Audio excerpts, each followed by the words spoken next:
नमस्कार दोस्तों, स्वागत है आपका हमारे YouTube चैनल जी शिक्षा पोर्टल में। दोस्तों आज हम राजस्थान जीके का और महाब्रह्मास्त्र लेके आ गए हैं, जिसमें मैंने दोस्तों और राजस्थान कला संस्कृति, राजस्थान इतिहास, राजस्थान भूगोल के अति महत्वपूर्ण प्रश्न शामिल किए हैं, जिनकी आपकी और परीक्षाओं के अंदर आने की और पूरी संभावनाएं। अगर दोस्तों आप सफाई कर्मचारी भर्ती 2025, रीट 2025 या पटवार अथवा RAS भर्ती या अन्य किसी राजस्थानी कॉम्पिटिटिव एग्जाम की तैयारी कर रहे हैं, तो आपके लिए ये वीडियो बहुत ही हेल्पफुल होने वाला है। दोस्तों मैं प्रत्येक प्रश्न के साथ उसके एक्स्ट्रा फैक्ट वीडियो के अंदर डिस्कस करने वाला हूं, तो पूरा वीडियो बिना स्किप किए ध्यान से देखिए। तो चलिए वीडियो स्टार्ट करते हैं। अगर दोस्तों वीडियो में आगे बढ़ने से पहले आप सभी से रिक्वेस्ट है कि अगर आप राजस्थान के किसी भी एग्जाम की तैयारी कर रहे हैं तो प्लीज़ हमारे यूट्यूब चैनल जी शिक्षा पोर्टल को अभी सब्सक्राइब कर लें। तो चलिए बढ़ते हैं आज के पहले प्रश्न की तरफ। दोस्तों जो आज का हमारा पहला प्रश्न है वो है, चंद्रबरदाई ने राजपूतों की उत्पत्ति मानी है।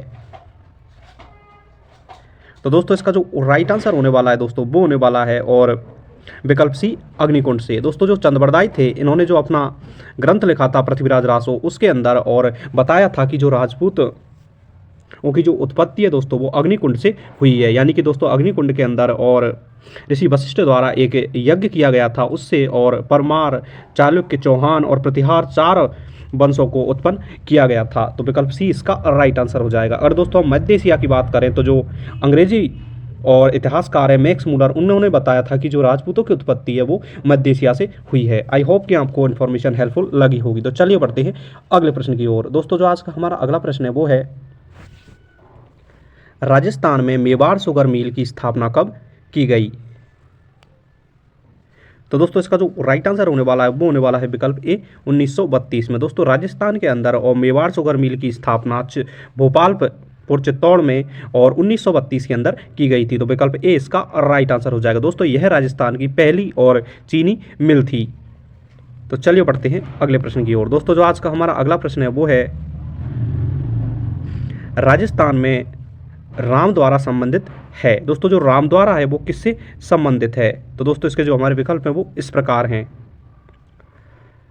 तो दोस्तों इसका जो राइट आंसर होने वाला है दोस्तों वो होने वाला है और विकल्प ए, राम स्नेही संप्रदाय से। दोस्तों राम स्नेही संप्रदाय में और जो राम द्वारा होता है दोस्तों वो इनका एक पूजा स्थल होता है, जहां पर राम स्नेही संप्रदाय के जो लोग हैं वो पूजा करते हैं। अगर दोस्तों हम राम स्नेही संप्रदाय की बात करें तो इनकी स्थापना और रामानंद द्वारा की गई थी। अगर दोस्तों हम राम स्नेही और संप्रदाय की बात करें तो दोस्तों इसकी जो प्रधान पीठ है वो हमें और शाहपुरा भीलवाड़ा के अंदर देखने को मिलती है। दोस्तों राजस्थान के अंदर इसकी 4 पीठें हैं, जिनमें से सबसे जो बड़ी पीठ है दोस्तों वो हमें और भीलवाड़ा के अंदर देखने को मिलती है। तो विकल्प ए इसका राइट आंसर हो जाएगा। तो चलिए बढ़ते हैं अगले प्रश्न की ओर। दोस्तों जो आज का हमारा अगला प्रश्न है वो है, राजस्थान सरकार ने अपना खाता सुविधा का संबंध है। दोस्तों राजस्थान सरकार द्वारा अपना खाता नामक एक वो शुरू की गई थी योजना, उसका संबंध किससे है। तो दोस्तों इसका जो राइट आंसर होने वाला है वो होने वाला है विकल्प ए, जमीन की ऑनलाइन नकल हेतु। दोस्तों राजस्थान सरकार द्वारा जमीन की ऑनलाइन नकल हेतु और अपना खाता जो योजना है वो शुरू की गई थी। तो विकल्प ए इसका राइट आंसर हो जाएगा। और दोस्तों अगर हम फ्री बैंक अकाउंट की बात करें तो प्रधानमंत्री और जनधन योजना शुरू की गई थी 2014 के अंदर। तो इसका जो प्रमुख उद्देश्य था दोस्तों वह और लोगों को और सरकार की योजनाओं का सीधा लाभ पहुंचाना और उनके खाते में और सीधा सरकार द्वारा और पैसे स्थानांतरण करना। तो ये योजना जो फ्री बैंक अकाउंट योजना है वो भी और 2014 के अंदर शुरू की गई थी। तो चलिए बढ़ते हैं अगले प्रश्न की ओर। दोस्तों जो आज का हमारा अगला प्रश्न है वो है, चौहानों का मूल स्थान माना जाता है। तो दोस्तों इसका जो राइट आंसर होने वाला है वो होने वाला है विकल्प बी, सपाद लक्ष्य। दोस्तों सपाद लक्ष्य को और चौहानों का मूल स्थान माना जाता है। अगर दोस्तों हम सपाद लक्ष्य की बात करें तो दोस्तों यह सावर के आसपास का क्षेत्र है, जहां पर चौहान वंश का शासन हमें देखने को मिलता है। तो विकल्प बी इसका राइट आंसर हो जाएगा। और दोस्तों हम चौहान वंश की बात करें तो दोस्तों इसकी जो राजधानी की बात करें तो वो अहि छत्रपुर, यानी कि जो वर्तमान में नागौर है, वो चौहानों की प्रारंभिक राजधानी हुआ करती थी। तो विकल्प बी इसका राइट आंसर हो जाएगा। तो चलिए बढ़ते हैं अगले प्रश्न की ओर। अगर दोस्तों आपको वीडियो पसंद आ रहा है तो प्लीज़ हमारे यूट्यूब चैनल जी शिक्षा पोर्टल को अभी सब्सक्राइब करें। दोस्तों जो आज का हमारा अगला प्रश्न है वो है, राजस्थान की कालबेलिया जनजाति का प्रमुख व्यवसाय है। तो दोस्तों इसका जो राइट आंसर होने वाला है वो होने वाला है विकल्प सी, सांपों को पकड़ना। दोस्तों राजस्थान के अंदर और बहुतायत मात्रा में और कालबेलिया जनजाति देखने को मिलती है, जिसका प्रमुख जो व्यवसाय होता है, जो उनका काम होता है वो सांपों को पकड़ते हैं। तो विकल्प सी इसका राइट आंसर हो जाएगा। दोस्तों अगर कालबेलिया जनजाति की बात करें तो दोस्तों इसके द्वारा ही और कालबेलिया नृत्य जो कि विश्व प्रसिद्ध है वो भी किया जाता है, और गुलाबो देवी इसकी और प्रमुख कलाकार मानी जाती है। दोस्तों अगर हम कालबेलिया नृत्य की बात करें तो 2010 के अंदर और इसे यूनेस्को विश्व विरासत सूची में भी शामिल किया है। तो विकल्प सी इसका राइट आंसर हो जाएगा। और दोस्तों आपको मेरे द्वारा बताई गई इन्फॉर्मेशन हेल्पफुल लग रही है तो प्लीज़ हमारे यूट्यूब चैनल जी शिक्षा पोर्टल को अभी सब्सक्राइब करें, वीडियो को लाइक करें और अपने दोस्तों के साथ शेयर करें, और कमेंट करके हमें जरूर बताइए आपको वीडियो कैसा लग रहा है। तो चलिए बढ़ते हैं अगले प्रश्न की ओर। दोस्तों जो आज का हमारा अगला प्रश्न है वो है, राजस्थान लोक कला में कपड़ों पर निर्मित चित्रों को क्या कहते हैं? तो दोस्तों इसका जो राइट आंसर होने वाला है दोस्तों वो होने वाला है विकल्प ए पटचित्र। दोस्तों राजस्थान लोक कला के अंदर जो कपड़ों पर जो चित्र प्रकाशित किए जाते हैं, जो चित्र बनाए जाते हैं, उन्हें पटचित्र के नाम से जाना जाता है। दोस्तों अगर हम इस पटचित्र की बात करें, पट यानी होता है कपड़ा और चित्र यानी चित्रकारी, यानी कि जो कपड़े पे चित्रकारी की जाती है उसे हम पटचित्र के नाम से जानते हैं। वहीं अगर दोस्तों हम कावड़ की बात करें तो कावड़ दोस्तों एक लकड़ी की और एक मंदिर के जैसी एक आकृति होती है जो कि लकड़ी की बनाई जाती है। अगर पानी की बात करें तो दोस्तों पाना जो होता है वो दोस्तों जितने भी राजस्थान के अंदर लोक देवता हैं जैसे गोगा जी हो गए, इनके जो कपड़े के अंदर और कपड़े से जो चित्रकारी की होती है और उनके जो भी राजस्थान का लोक देवता है उसके जीवन से जुड़ी घटनाओं को चित्र के अनुसार कपड़े पर बनाया जाता है, उसे हम पाने के नाम से जानते हैं। तो विकल्प ए इसका राइट आंसर हो जाएगा। तो चलिए बढ़ते हैं अगले प्रश्न की ओर। दोस्तों जो आज का हमारा अगला प्रश्न है वो है, प्रजामंडल आंदोलन के दौरान जोधपुर जेल में अव्यवस्था व अन्याय के विरुद्ध भूख हड़ताल करने के कारण स्वास्थ्य खराब हो जाने से 19 जून 1942 को किस स्वतंत्रता सेनानी की मृत्यु हो गई थी? दोस्तों जैसलमेर जेल के अंदर और भूख हड़ताल करने के कारण और जो दोस्तों बालमुकुंद बिस्सा थे उनकी और जैसलमेर जेल के अंदर मृत्यु हो गई थी। तो विकल्प सी इसका राइट आंसर हो जाएगा। तो चलिए बढ़ते हैं अगले प्रश्न की ओर। दोस्तों जो आज का हमारा अगला प्रश्न है वो है, स्वर्णिम चतुर्भुज योजना किससे और संबंधित है?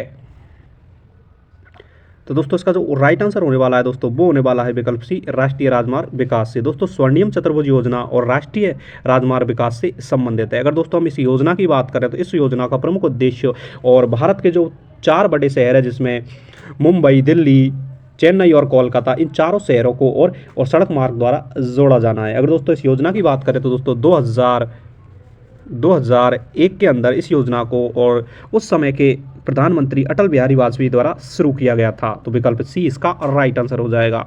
तो चलिए बढ़ते हैं अगले प्रश्न की ओर। दोस्तों जो आज का हमारा अगला प्रश्न है वो है, राजस्थान में वनीकरण एवं पर्यावरण संतुलन के लिए बहा सहायता से क्रियान्वित योजना है। तो दोस्तों इसका जो राइट आंसर होने वाला है दोस्तों वो होने वाला है विकल्प ए अरावली वृक्षारोपण योजना। दोस्तों अरावली वृक्षारोपण योजना और बहा सहायता से और राजस्थान के अंदर और वनों के विकास के लिए एक प्रमुख योजना है। अगर दोस्तों हम इस योजना की बात करें तो दोस्तों इसे 1992 के अंदर शुरू किया गया था। वहीं दोस्तों इसे 2000 के अंदर और समाप्त भी कर दिया गया है, जिसका प्रमुख उद्देश्य और अरावली का जो आसपास के क्षेत्र है, जो जिले पड़ते हैं जैसे कि आपका उदयपुर हो गया, अलवर हो गया, जयपुर हो गया, तो उनके अरावली के आसपास के जिलों के अंदर और वृक्षारोपण करना और एक हरियाली बनाए रखना इस योजना का प्रमुख उद्देश्य था, जो कि बहा सहायता से यानी कि विदेशी सहायता से और प्रमुख रूप से जापान देश की सहायता से और यह योजना और चलाई जा रही थी, जो कि 1992 में शुरू हुई और 2000 में से समाप्त कर दिया गया। तो चलिए बढ़ते हैं अगले प्रश्न की ओर। दोस्तों जो आज का हमारा अगला प्रश्न है वो है, बालर नृत्य किस जनजाति का उपप्रमुख है? तो दोस्तों इसका जो राइट आंसर होने वाला है दोस्तों वो होने वाला है विकल्प सी गरासिया। दोस्तों गरासिया जनजाति का और प्रमुख नृत्य बालर नृत्य को माना जाता है। अगर दोस्तों हम इस नृत्य की बात करें तो इसको दोस्तों और गरासियों की घूमर के नाम से भी जाना जाता है। दोस्तों यह बिना वाद्य यंत्र के किए जाना वाला और गरासिया जनजाति का एक प्रमुख नृत्य है, जो कि प्रमुख रूप से और जहाँ गरासिया जनजाति निवास करती है जिसमें आपके और जो माउंट आबू का आसपास का क्षेत्र है दोस्तों उसके अंदर ये नृत्य प्रदर्शित किया जाता है। तो विकल्प सी इसका राइट आंसर हो जाएगा। दोस्तों अगर इस नृत्य की बात करें तो यह दोस्तों होली के अवसर पर गरासिया जनजाति द्वारा किया जाता है। दोस्तों अगर वीडियो पसंद आ रहा है तो प्लीज़ हमारे यूट्यूब चैनल जी शिक्षा पोर्टल को अभी सब्सक्राइब करें। तो चलिए बढ़ते हैं अगले प्रश्न की ओर। दोस्तों जो आज का हमारा अगला प्रश्न है वो है, अजमेर का राजस्थान में विलय हुआ था। तो दोस्तों इसका जो राइट आंसर होने वाला है वो होने वाला है विकल्प डी 1900 1956 में। दोस्तों अजमेर को राजस्थान के अंदर, और जब राजस्थान एकीकरण का सबसे आखिरी चरण था 7वां, उसमें अजमेर और मेरवाड़ा को राजस्थान में मिलाया गया था। तो विकल्प डी इसका राइट आंसर हो जाएगा, यानी 1 नवंबर 1956 को और अजमेर को राजस्थान के अंदर मिलाया गया। तो विकल्प डी। तो चलिए बढ़ते हैं अगले प्रश्न की ओर। दोस्तों जो आज का हमारा अगला प्रश्न है वो है, कानड़देव प्रबंध ग्रंथ के और रचयिता कौन हैं? तो दोस्तों इसका जो राइट आंसर होने वाला है दोस्तों वो होने वाला है और विकल्प डी पद्मनाभ। दोस्तों पद्मनाभ द्वारा और जो कानड़देव प्रबंध है इस ग्रंथ की रचना की गई थी। अगर दोस्तों हम इस ग्रंथ की बात करें तो दोस्तों यह है, और जालौर के दोस्तों जो चौहान शासक थे कानड़देव, उनकी वीरता के बारे में और इस ग्रंथ के अंदर बताया गया है, जिसमें दोस्तों और जालौर पर जब अलाउद्दीन खिलजी द्वारा आक्रमण किया गया था तो उसकी हमें जानकारी मिलती है। वही दोस्तों इसी ग्रंथ के अंदर और जालौर के शासक जो राजकुमार था बीरम देव और अलाउद्दीन खिलजी की और जो बेटी थी फिरोजा, उसकी प्रेम कहानी का भी बड़े अच्छे ढंग से और इस ग्रंथ के अंदर हमें वर्णन देखने को मिलता है। तो विकल्प डी इसका राइट आंसर हो जाएगा। तो चलिए बढ़ते हैं अगले प्रश्न की ओर। दोस्तों जो आज का हमारा अगला प्रश्न है वो है, 1857 की क्रांति से संबंधित एरनपुरा छावनी किस जिले में है? तो दोस्तों इसका जो राइट आंसर होने वाला है दोस्तों वो होने वाला है विकल्प डी पाली। दोस्तों पाली जिले के अंदर हमें और 1857 की क्रांति से संबंधित एरनपुरा छावनी देखने को मिलती है। अगर दोस्तों हम राजस्थान की बात करें तो दोस्तों राजस्थान में और प्रमुख रूप से 6 छावनियाँ थी, जिनमें एरनपुरा, ब्यावर, नसीराबाद, देवली और प्रमुख छावनियाँ थी। वहीं दोस्तों अजमेर और मेरवाड़ा और एक प्रमुख केंद्र शासित प्रदेश हुआ करता था। तो विकल्प डी इसका राइट आंसर हो जाएगा, यानी एरनपुरा जो छावनी थी वो पाली के अंदर स्थित थी। तो चलिए बढ़ते हैं अगले प्रश्न की ओर। दोस्तों जो आज का हमारा अगला प्रश्न है वो है, राजस्थान का मैनचेस्टर व अभ्रक नगरी कहा जाता है?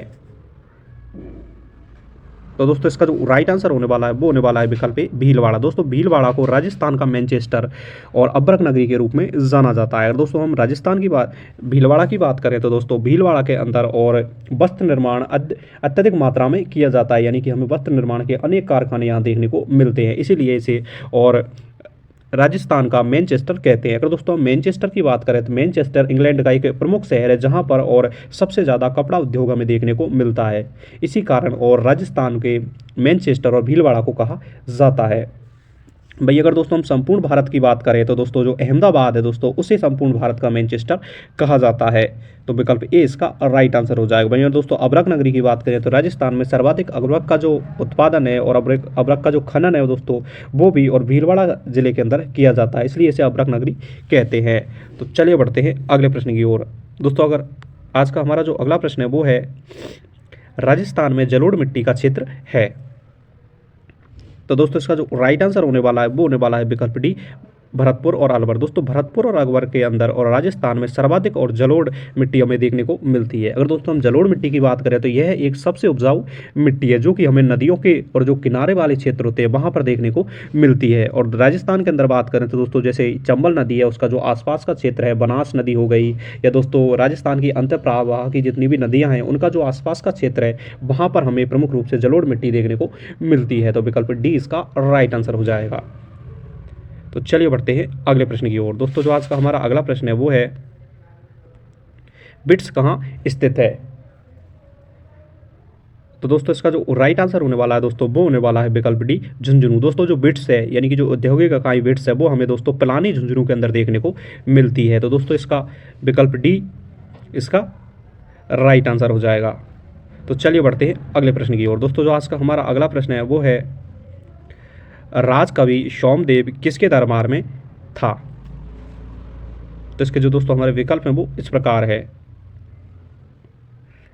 तो दोस्तों इसका जो राइट आंसर होने वाला है दोस्तों वो होने वाला है विकल्प ए विग्रहराज चतुर्थ। दोस्तों विग्रहराज चतुर्थ के और दरबार में प्रमुख जो राज कवि थे सोमदेव वो रहा करते थे। अगर दोस्तों हम सोमदेव की बात करें तो यह एक प्रमुख वैद्यमान एवं राज कवि थे, जिनके द्वारा और ललित विग्रह नामक ग्रंथ की रचना की गई है, जिसमें हमें विग्रहराज चतुर्थ के जीवन के बारे में जानकारी मिलती है। अगर दोस्तों हम विग्रहराज चतुर्थ की बात करें तो इनके द्वारा और सबसे प्रसिद्ध हरिकेली नाटक की भी रचना की गई है। वहीं दोस्तों और अजमेर के अंदर इनके द्वारा और एक संस्कृत पाठशाला का निर्माण किया गया, जिसको और कुतुबुद्दीन ऐबक द्वारा बाद में तोड़कर और 2.5 दिन के झोंपड़ा बना दिया गया। आई होप कि आपको इन्फॉर्मेशन हेल्पफुल लग रही होगी।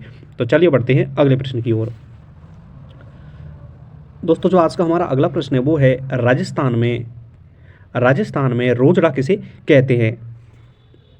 तो दोस्तों इसका जो राइट आंसर होने वाला है दोस्तों, ये होने वाला है विकल्प ए, एक पशु। दोस्तों राजस्थान के अंदर जो रोजड़ा होता है वो एक पशु होता है जिसका सामान्य नाम और नीलगाय है। दोस्तों अगर इस पशु की बात करें तो दोस्तों ये है और हिरण की प्रजाति का एक पशु है जो कि हमें सामान्यतः और राजस्थान के और हर एक क्षेत्र में देखने को मिल जाते हैं। अगर दोस्तों इससे प्रश्न की बात करें तो दोस्तों इससे रिलेटेड प्रश्न और अभी आपकी जो पशु परिचर भर्ती हुई थी उसके अंदर पूछा गया था। तो उसमें ये पूछा गया था कि जो नीलगाय होती है उसका संबंध और किस और जाति से माना जाता है, यानी कि पशुओं की कौन सी जाति से वो संबंधित है। दोस्तों उसका राइट आंसर होने वाला था, वो होने वाला था हिरण। दोस्तों हिरण जाति का ये होता है, इसे रोजड़ा अथवा नीलगाय के नाम से जाना जाता है। तो विकल्प ए इसका राइट आंसर हो जाएगा। तो चलिए बढ़ते हैं अगले प्रश्न की ओर। दोस्तों जो आज का हमारा अगला प्रश्न है वो है, किस समिति की सिफारिश पर पर्यटन को उद्योग का दर्जा दिया। तो दोस्तों इसका जो राइट आंसर होने वाला है वो होने वाला है विकल्प सी, मोहम्मद यूनिस समिति। दोस्तों मोहम्मद यूनिस समिति की सिफारिश पर और राजस्थान के जो पर्यटन है उसे उद्योग का दर्जा किया गया था। दोस्तों यह दर्जा देने के बाद ही और राजस्थान के अंदर औद्योगिक क्षेत्र को और जो पर्यटन क्षेत्र है उसको बढ़ावा दिया गया, जहाँ पर दोस्तों अनेक होटलों और पर्यटन स्थलों का निर्माण भी किया गया। और दोस्तों हम इसके समय की बात करें तो दोस्तों 1989 के अंदर और ये उद्योग को पर्यटन का दर्जा दिया गया था और मोहम्मद यूनिस समिति की सिफारिश पर। अगर दोस्तों आपको वीडियो पसंद आ रहा है तो प्लीज़ हमारे यूट्यूब चैनल जी शिक्षा पोर्टल को अभी सब्सक्राइब करें, वीडियो को लाइक करें और दोस्तों के साथ शेयर करें और कमेंट करके हमें ज़रूर बताएंगे आपको वीडियो कैसा लग रहा है। दोस्तों जो आज का हमारा अगला प्रश्न है वो है, राजस्थान में कुंभ मेले का आयोजन आदिवासी किस महीने में करते हैं। दोस्तों राजस्थान के अंदर और आदिवासियों के कुंभ के नाम से प्रसिद्ध जो मेला है उसका आयोजन और किस माह के अंदर किया जाता है। तो दोस्तों इसका जो राइट आंसर होने वाला है वो होने वाला है विकल्प ए, माघ। दोस्तों माघ माह में पूर्णिमा को यानी माघ पूर्णिमा को और राजस्थान के डूंगरपुर के वेणेश्वर के अंदर और दोस्तों और आदिवासियों के कुंभ का आयोजन किया जाता है, जहां पर और संपूर्ण भारत से और आदिवासी लोग एकत्र होते हैं और एक विशाल मेले जहां पर हमें देखने को मिलता है। तो विकल्प ए इसका राइट आंसर हो जाएगा। दोस्तों जो वेणेश्वर धाम का मेला है उसे आदिवासियों का कुंभ भी कहा जाता है। वहीं अगर दोस्तों हम कार्तिक माह की बात करें तो दोस्तों पुष्कर मेले का आयोजन कार्तिक पूर्णिमा को और अजमेर ज़िले के पुष्कर में हमें देखने को मिलता है। तो चलिए बढ़ते हैं अगले प्रश्न की ओर। दोस्तों जो आज का हमारा अगला प्रश्न है वो है, महाराणा प्रताप की मृत्यु का समय आयु थी। तो दोस्तों इसका जो राइट आंसर होने वाला है दोस्तों वो होने वाला है विकल्प सी और 57 वर्ष। दोस्तों महाराणा प्रताप की जब मृत्यु हुई थी उस समय उनकी जो आयु थी दोस्तों वो और 57 वर्ष थी। अगर दोस्तों हम महाराणा प्रताप की बात करें तो इनका जन्म और 9 मई और 1540 के अंदर हुआ था। वही दोस्तों 57 वर्ष की उम्र में और इनकी मृत्यु हो गई थी। तो विकल्प सी इसका राइट आंसर हो जाएगा। दोस्तों महाराणा प्रताप की बात करें तो और 18 जून 1576 में इनके द्वारा और हल्दी घाटी का युद्ध लड़ा गया। वही दोस्तों और 1582 में इनके द्वारा और देवेर का युद्ध लड़ा गया था, जिसे मेवाड़ के मैराथन के नाम से भी जाना जाता है। तो चलिए बढ़ते हैं अगले प्रश्न की ओर। दोस्तों जो आज का हमारा अगला प्रश्न है वो है, राजस्थान में इमारती पत्थर विकास केंद्र की स्थापना कहाँ की गई है। तो दोस्तों इसका जो राइट आंसर होगा वो होगा विकल्प ए, सीतापुरा जयपुर। दोस्तों सीतापुरा जयपुर के अंदर और राजस्थान में इमारती पत्थर विकास केंद्र की स्थापना की गई है। तो चलिए बढ़ते हैं अगले प्रश्न की ओर। दोस्तों जो आज का हमारा अगला प्रश्न है वो है, रावचंद्र सेन तथा अकबर की पहली भेंट कहाँ हुई। तो दोस्तों इसका जो राइट आंसर होने वाला है वो होने वाला है विकल्प बी, नागौर में। दोस्तों नागौर में और अकबर और रावचंद्र सेन की और पहली भेंट हुई थी। अगर दोस्तों हम इस पहली भेंट की बात करें तो दोस्तों और 1570 के अंदर जब नागौर दरबार का आयोजन किया गया था उस समय दोस्तों और रावचंद्र सेन जो कि और राठौड़ वंश के एक प्रसिद्ध शासक हुआ करते थे और अकबर की पहली भेंट हुई थी दोस्तों। और हम रावचंद्र के सेन की बात करें तो दोस्तों इन्हें और मारवाड़ का भूला बिसरा राजा भी माना जाता है, क्योंकि दोस्तों इन्होंने इतने अच्छे कार्य किए थे फिर भी इनको प्रसिद्धि नहीं मिल पाई थी। तो विकल्प बी इसका राइट आंसर हो जाएगा। तो चलिए बढ़ते हैं अगले प्रश्न की ओर। दोस्तों जो आज का हमारा अगला प्रश्न है वो है, राजस्थान राज्य सहकारी क्रय विक्रय संघ का संक्षिप्त नाम क्या है। दोस्तों इसका जो राइट आंसर होने वाला है दोस्तों वो होने वाला है विकल्प डी, राजफेड। दोस्तों राजस्थान सहकारी और क्रय विक्रय जो संघ है दोस्तों उसे हम राजफेड के नाम से जानते हैं। अगर दोस्तों हम इस संघ की बात करें तो दोस्तों इस संघ का प्रमुख कार्य और जो किसान होते हैं उनके उत्पादों को खरीदना और बेचना है, वही दोस्तों और किसानों को और सस्ती दरों पर और ऋण उपलब्ध भी कराना इसका कार्य है। तो विकल्प डी इसका राइट आंसर हो जाएगा। तो चलिए बढ़ते हैं अगले प्रश्न की ओर। दोस्तों प्रत्येक जो भी मैं प्रश्न करवा रहा हूँ वो बहुत ही इंपॉर्टेंट है और जिनकी आपकी परीक्षा में आने की प्रबल संभावना है। दोस्तों मैंने हर क्षेत्र से प्रश्न उठाए हैं जो कि कई एग्जाम्स में बार बार पूछे गए हैं। दोस्तों जो आज का हमारा अगला प्रश्न है वो है राजस्थान के किस जिले में और सबसे पहले वनस्पति घी का कारखाना स्थापित किया गया।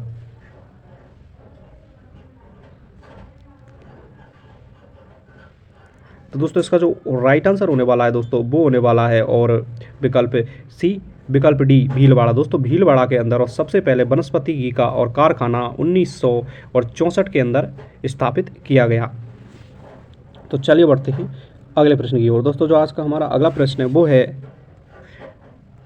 राजस्थान मध्यवर्ती देशांतर है, यानी कि दोस्तों राजस्थान से कौन सा देशांतर है जो बीच में होकर गुजरता है।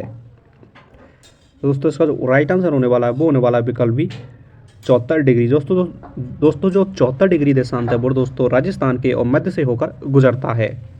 तो चलिए बढ़ते हैं अगले प्रश्न की ओर। दोस्तों जो आज का हमारा अगला प्रश्न है वो है मीराबाई का जन्म कहाँ हुआ। तो दोस्तों इसका जो राइट आंसर होने वाला है दोस्तों वो होने वाला है और विकल्प डी मेड़ता। दोस्तों इस प्रश्न का राइट आंसर वैसे मेड़ता होगा, लेकिन इस प्रश्न में हमेशा और कन्फ्यूजन बना हुआ होता है क्योंकि कुछ जो इतिहासकार है वो दोस्तों और मीराबाई का जन्म और जो कुड़की ग्राम पाली मानते हैं, जबकि कुछ इतिहासकार इसका जन्म मेड़ता सिटी नागौर मानते हैं। तो दोस्तों यह कन्फ्यूजिंग एक क्वेश्चन है, लेकिन इसका जो राइट आंसर मानता है बोर्ड वो दोस्तों हमेशा मेड़ता सिटी को भी मानता है। अगर दोस्तों हम मीराबाई की बात करें तो वह एक प्रमुख कृष्ण भक्त जो कि संग्राम सिंह के और बेटे भोजराज की पत्नी हुआ करती थी। तो विकल्प डी इसका राइट आंसर हो जाएगा। तो चलिए बढ़ते हैं अगले प्रश्न की ओर। दोस्तों जो आज का हमारा अगला प्रश्न है वो है विश्व की प्राचीनतम वलित पर्वतमाला मानी जाती है। तो दोस्तों इसका जो राइट आंसर होने वाला है दोस्तों वो होने वाला है विकल्प अरावली। दोस्तों अरावली को विश्व की सबसे प्राचीनतम पर्वतमाला माना जाता है। अगर दोस्तों अरावली की बात करें तो यह प्रमुख रूप से गुजरात से शुरू होकर और दिल्ली तक और एक विशाल क्षेत्र में फैली हुई पर्वतमाला है, जिसकी और कुल और जो लंबाई है दोस्तों हमें वो 692 किलोमीटर देखने को मिलती है। इसका जो लगभग 550 किमी है दोस्तों वो और हमारे राजस्थान के अंदर देखने को मिलती है। आई होप कि आपको इन्फॉर्मेशन हेल्पफुल लगी होगी। तो चलिए बढ़ते हैं आज की वीडियो के अंतिम प्रश्न की ओर। दोस्तों जो आज का हमारा अगला प्रश्न है वो है चौहान की कुल देवी है। तो दोस्तों इसका जो राइट आंसर होने वाला है वो होने वाला है विकल्प डी जीण माता। दोस्तों जीण माता को और चौहान वंश की कुल देवी माना जाता है। अगर दोस्तों हम जीण माता की बात करें तो यह हर्ष पर्वत और दोस्तों हमें और सीकर जिले के अंदर देखने को मिलता है इनका जो विशाल मंदिर है। दोस्तों इस प्रकार हमने और राजस्थान जीके के और 30 अति महत्वपूर्ण प्रश्नों को डिस्कस किया। आई होप कि आपको वीडियो हेल्पफुल लगा होगा। तो प्लीज़ हमारे यूट्यूब चैनल जी शिक्षा पोर्टल को सब्सक्राइब करें, वीडियो को लाइक करें और अपने दोस्तों के साथ शेयर करें और कमेंट करके हमको ज़रूर बताइए आपको वीडियो कैसा लगा। दोस्तों मैं और आपको आने वाले समय में दोस्तों राजस्थान की विभिन्न एग्जाम्स की तैयारी और राजस्थान जीके से रिलेटेड कंटेंट और फ्री में उपलब्ध कराने वाला हूँ। तो आज ही हमारे यूट्यूब चैनल जी शिक्षा पोर्टल को सब्सक्राइब करके हमें सपोर्ट करें। Thanks for watching.